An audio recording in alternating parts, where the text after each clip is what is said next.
The more I try to make this channel non-medical, I'm a doctor, and so I deal with medical issues all the time now. With me going through this diet or weight loss or change in the way I eat, it's almost hard not to incorporate some of the medical part into the channel. So what are you getting when you get weight loss? You're actually controlling your diabetes better, your hypertension better, your hypercholesterolemia better, and of course your weight. So in overall, you're going to function better. You're going to be probably more livelier, more energy. And so personally, I want to tell all my patients that I want you to really focus and listen to the videos that I'm going to be doing over these things here, because I'm going to be introducing some ideas that I think you really need to know so that you can try to change the way you eat.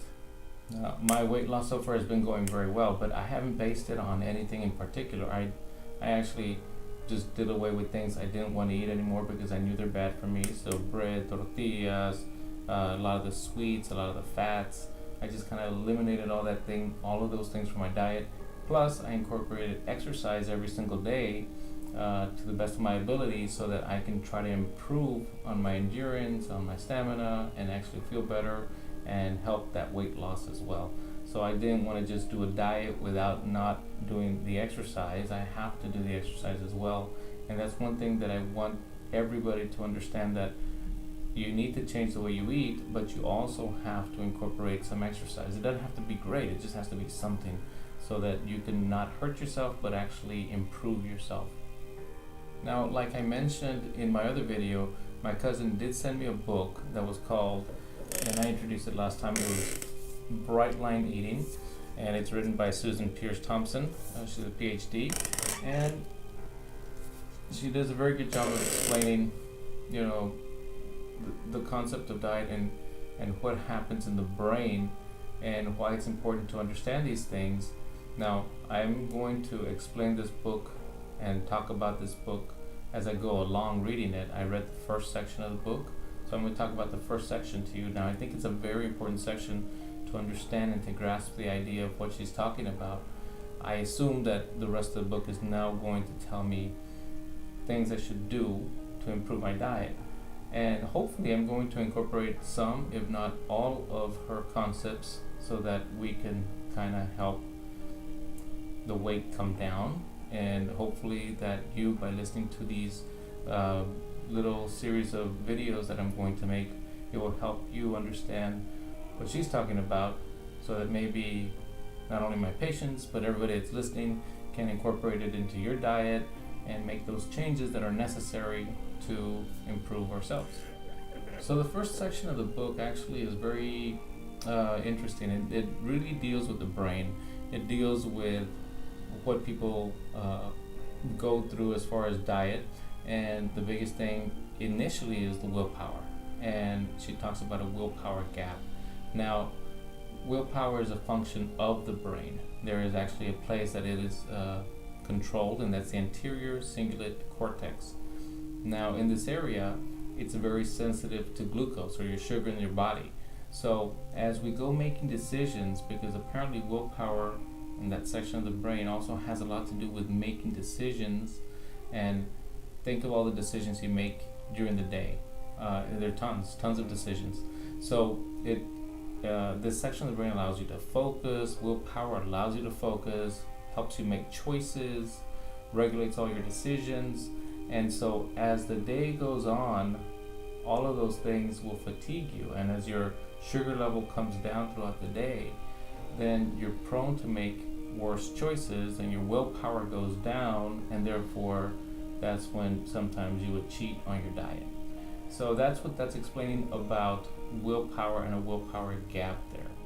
Let me add on to this that not having anything to do with willpower, fatigue in itself will make you make bad choices. And fatigue sometimes can be because your glucose is low as well, or maybe it's just been a long day. Even if you just ate already, you're just extremely tired, your choices are going to be poor. It's always better to make better choices when you're more alert and feeling better, and probably that also includes eating choices.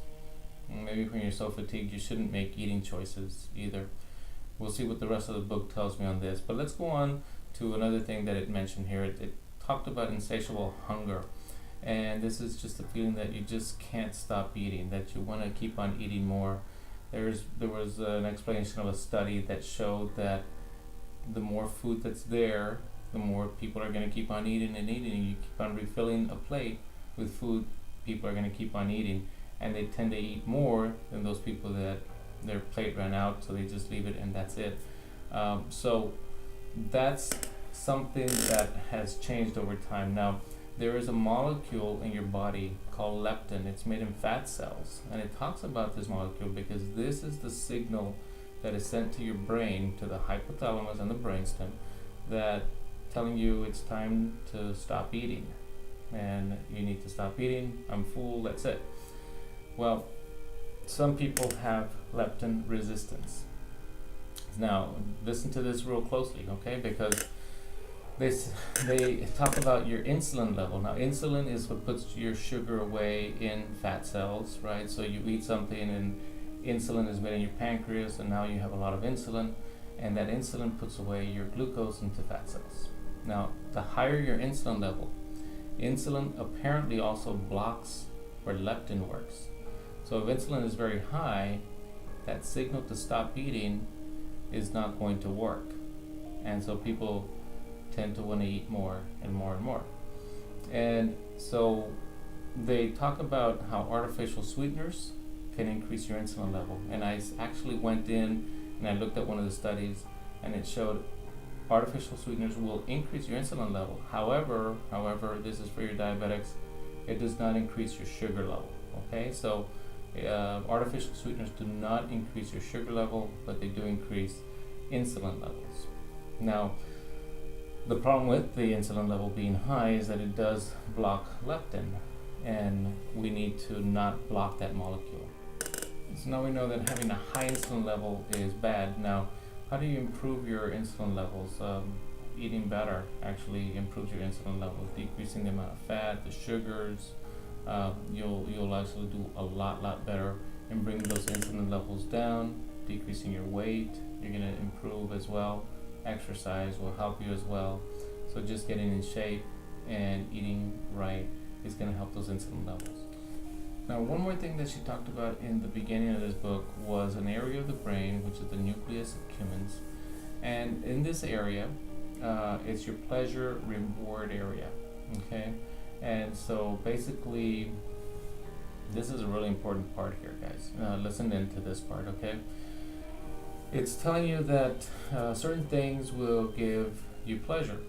And it talks about cocaine and heroin, actually. And it talks about how cocaine is going to affect this part of the brain. And as you start using cocaine, it affects the dopamine in this part of the brain, and there's a downregulation of the dopamine in this area. So as you downregulate, now you don't feel pleasure anymore. Now you have to use cocaine to come back to just feeling normal. Okay. Now the important part about this is that she compared cocaine and heroin to sugar and flour. These are the two main things that she's talking about eliminating from your diet: sugar and flour. She says there was a study that showed that sugar was 8 times more addicting than cocaine. Now, you're not going to go out and do crazy things and steal for sugar and things, but it does create those cravings where you go out and you're trying to find that one thing that you really want to buy because that's what's going to satisfy you. And so until you get it, then you eat it. But that is the problem with sugar and flour, that has this addictive quality to it. Now, by eliminating those things from your diet, you're going to notice a big change. Maybe 2 to 3 weeks you might feel it, but after that, it goes away. Like any type of addiction goes away. When I talk to patients and they tell me they can't leave bread, or they can't leave tortillas, or they can't leave this, it's because your body actually gets a little bit addicted to it, right? And so we need to try to eliminate those things from the diet so that we can get rid of those things affecting us in a negative way. And we cannot be a slave to the food. We have to control what we eat and we have to make the decisions ourselves and not let the food and the sugar and the flour tell us we need to eat that. And that happens with time. Now, the rest of the book, I believe, will talk about eliminating this from your diet and how to go into it. There's one more thing that she mentioned in there, and there's a susceptibility scale that she came up with, and it's actually found on www.foodfreedomquiz.com. Foodfreedomquiz.com. So it's a very short quiz. It just goes into like 5 questions, and it just actually lets you know where your susceptibility is. And you can base yourself on that, then read a little bit upon that as well in there. She has courses that she offers, but I think the book may be sufficient enough at this point to just read, go over, and then discuss it with all you guys, and then see what you guys think. So it's not that I don't want to just go through this thing alone of losing weight. I really want everybody out there, my patients, and hopefully anybody else out there that is listening to this, to actually take it to heart and start making these changes in your life, because if you're young, you are going to get old, and if you get old eating junk food, it's going to reflect on how you do with your health. And if you're old, you can start making those changes right now. I don't know what age I'll call old, just older, I guess. You can start making those changes now so that you can get in better health. There's nothing like being healthy, and for me as a doctor, I want to reflect and I want to lead by example, and that's why I'm doing this, to lose the weight, and hopefully some of you guys will do it also. Thanks for listening. I will come back at the end of the month or the beginning of next month and talk about how I've been doing with the weight, but I'll probably be back before then to talk about the next part of the book, which I think should be pretty interesting. Guys, take care.